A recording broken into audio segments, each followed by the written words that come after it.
நாம் உலகளாவிய மேக்ரோ நிலைப்பாட்டுடன் தொடங்குகிறோம். பண மத்திய வங்கிகள் கொள்கை வட்டி விகிதங்களை குறைத்துக் கொண்டிருக்கும் போது நீண்ட கால பத்திர பங்கு வருவாய்கள் மெதுவாக உயர்ந்து கொண்டிருக்கின்றன. உதாரணமாக, வட்டி விகித குறைப்புகளின் இந்த காலகட்டத்தில் யுஎஸ் ரிசர்வ் விகிதங்களை சுமார் 175 பிபிஎஸ் புள்ளிகளாக குறைத்துள்ளது. மேலும் 10 ஆண்டு யுஎஸ் ட்ரெஷரி ஈல்டானது சுமார் 50 அடிப்படை புள்ளிகள் அதிகரித்துள்ளது. பின்னர் ஜப்பானின் ஈல்டை பார்த்தால் அது சுமார் 130 பிபிஎஸ் புள்ளிகள் உயர்ந்து 50 ஆண்டுகளில் இல்லாத உச்சத்தை தொட்டுள்ளது. இதை பற்றி உங்கள் கருத்து என்ன? நீங்கள் கடினமான கேள்வியுடன் தொடங்கியுள்ளீர்கள், சோனல். அது உண்மைதான். ஒரு வருடம் அல்லது 1.5 வருடங்களுக்கு முன்பு நீங்கள் யாரிடமாவது கேட்டிருந்தால், பல மத்திய வங்கிகள் வட்டி விகிதங்களை குறைக்க தொடங்கியவுடன் நீண்ட கால பத்திர வருமானம் மிக கடுமையாக குறையும் என்று அவர்கள் எதிர்பார்த்திருந்தார்கள். அவர்கள் நினைத்தது நடக்கவில்லை. பல இடங்களில் இதற்கு பல காரணங்கள் உள்ளன. அதில் முக்கியமானது பல பொருளாதாரங்கள் இன்னும் தங்கள் நிதி செலவுகளை அதிகமாக வைத்திருக்கின்றன என்பதுதான். அதனால் யுஎஸ் ஃபெட் குறுகிய கால வட்டி விகிதங்களை குறைத்தாலும் நீண்ட கால பத்திர வருவாய்கள் அதற்கு பதிலளிக்கவில்லை. காரணம், மத்திய அரசிலிருந்து அதிக அளவில் பத்திரங்கள் வெளியிடப்படுவதால் ஏற்பட்ட அழுத்தம் மற்றும் வெளியீடு, நிதி பற்றாக்குறை அளவு மற்றும் பணவீக்கத்தை பற்றிய கவலைகளால் கால அளவுக்கான பிரீமியம் அதிகரித்துள்ளது.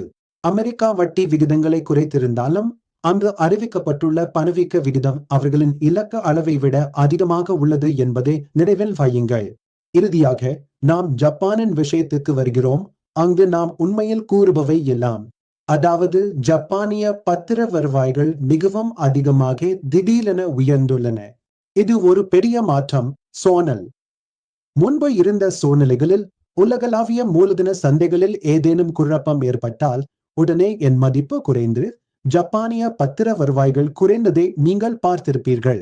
அதன் விளைவாக ஜப்பானிய பத்திர சந்தை உலகம் முழுவதும் கேரி திருடர்களின் விருப்பமான கடன் பெறும் இடமாக இருந்தது.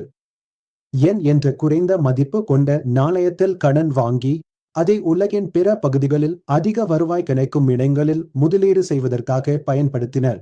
இதுவே என் கேடி திரேடின் ஆரம்பம் என்றால் மிகையாகாது. ஆனால் இந்த வரைபடத்தில் நீங்கள் பார்க்கும்போது ஜப்பானின் வட்டி விகிதங்களின் அதிகரிப்பு மிகவும் அதிகமானது என்பது குறிப்பிடத்தக்கது. உயர் நிதி பற்றாக்குறை, பலவீனமான எண் மற்றும் அவர்களின் இலக்கு அளவை காட்டிலும் அதிகமான பணவீக்கம் ஆகியவை சேர்ந்து 10 வருட பத்திரத்தின் வருவாய் 3.4% வரை உயர்ந்துள்ளது. இது நீங்கள் வரைபடத்தில் காணக்கூடிய மிக உயர்ந்த அளவு மட்டுமல்ல, கடந்த 50 ஆண்டுகளில் இல்லாத உயர்வும் கூட. இதனால் ஜப்பானில் குறைந்த வட்டியில் கடன் வாங்கி உலகின் பிற பகுதிகளில் முதலீடு செய்த பல முதலீட்டாளர்கள் அந்த வர்த்தகத்தை இப்போது முடிக்க வேண்டிய நிலை ஏற்பட்டுள்ளது என்பதில் கவலைகள் உருவாகின்றன. இது உலகளாவிய நிதி சந்தைகளுக்கு, குறிப்பாக கடன் மூலம் செய்யப்படும் வர்த்தகங்களுக்கு சிறிது அபாயத்தை ஏற்படுத்தக்கூடும். மியூச்சுவல் ஃபண்ட் முதலீடு சந்தை அபாயங்களுக்கு உட்பட்டது. திட்டம் சார்ந்த ஆவணங்களை கவனமாக படிக்கவும்.